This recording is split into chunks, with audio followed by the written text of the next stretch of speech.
Though God, Jesus humbly became a slave. He suffered a humiliating death on the cross to the grave. But because he was humbled, Jesus is now exalted high above all suffering and shame.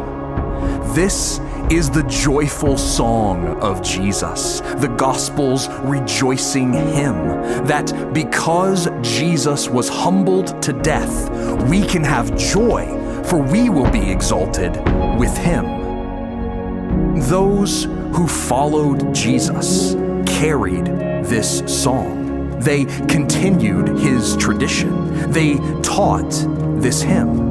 In fact, the Apostle Paul and Silas, his companion, were in prison for sharing this song with the Philippians.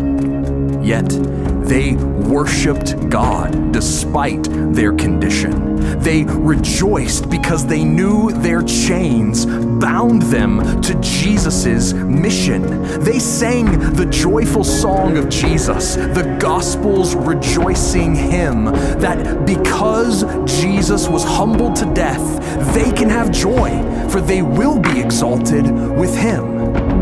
And out of their humiliation, God brought exaltation.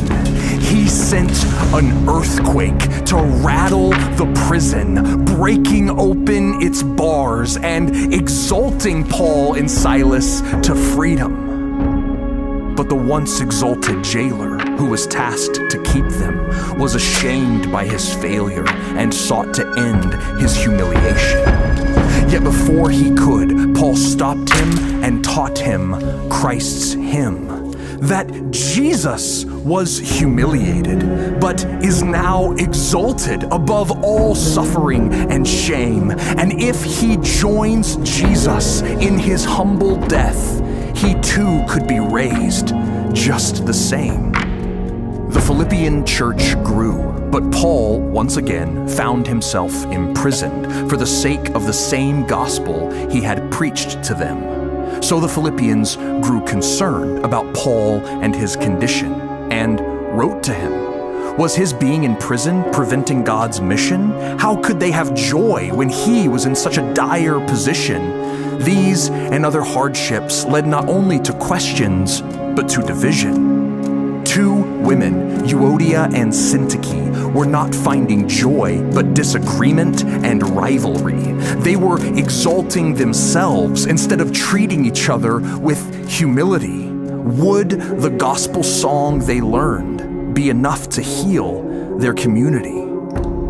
In search of answers, the Philippians would send their letter to Paul with gifts to provide for him while he was suffering within those prison walls. And their own Epaphroditus would deliver the letter and minister to their friend within his iron vault. Paul was overjoyed by the love and concern he received from the Philippians. But he said that they did not need to be concerned about his incarceration. For though he was in prison, he rejoiced because he saw his imprisonment as participation with Jesus. His chains were gospel collaboration. He was still singing the joyful song of Jesus, the gospel's rejoicing hymn, that because Jesus was humbled to death, Paul could have joy because he would be exalted with him. But Paul was also informed of their persecution. For some from the Jewish nation claimed that Gentiles were not qualified because they were not circumcised. Just singing a song wasn't enough for them to overcome their sinful humiliation. If they wanted to be exalted, they needed better qualifications. The Philippians' faith was being mutilated, which made Paul infuriated.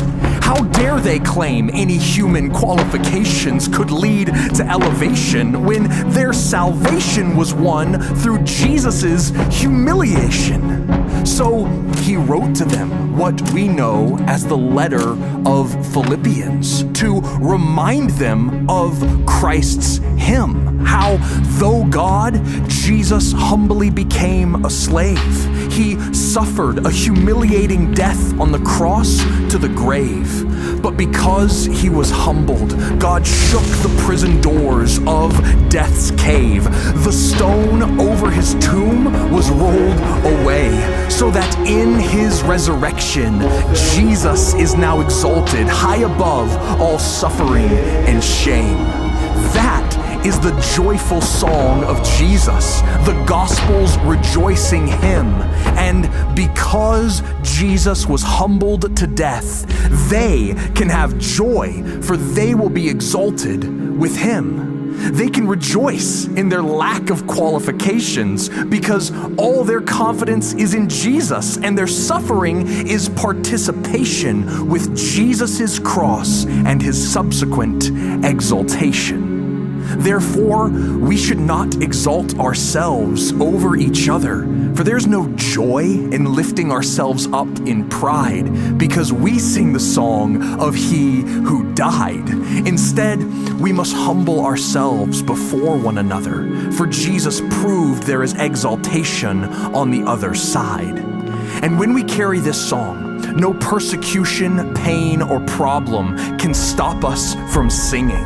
For whether we live or die, we know it is participation with Jesus' suffering. So arrest us, put us in prison, try to silence our voice, try not to listen, but we will keep singing our gospel composition that though God, Jesus, humbly became a slave, he suffered a humiliating death on the cross to the grave. But because he was humbled, Jesus is now exalted high above all suffering and shame.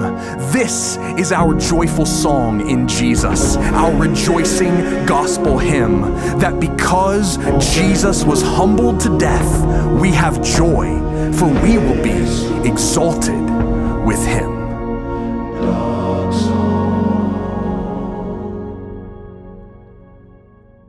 Hey, I'm David with Spoken Gospel. Thank you so much for watching our video introducing the book of Philippians. We are Spoken Gospel. We are a nonprofit dedicated to speaking the gospel out of every corner of Scripture, and we do that through videos like these, through devotionals, through podcasts, all of which are supported by a group of donors just like you who give a little bit every month or one time to help us make all these free resources and give them away all over the world. So if you want to join us in our mission and help us make content just like this, head over to spokengospel.com.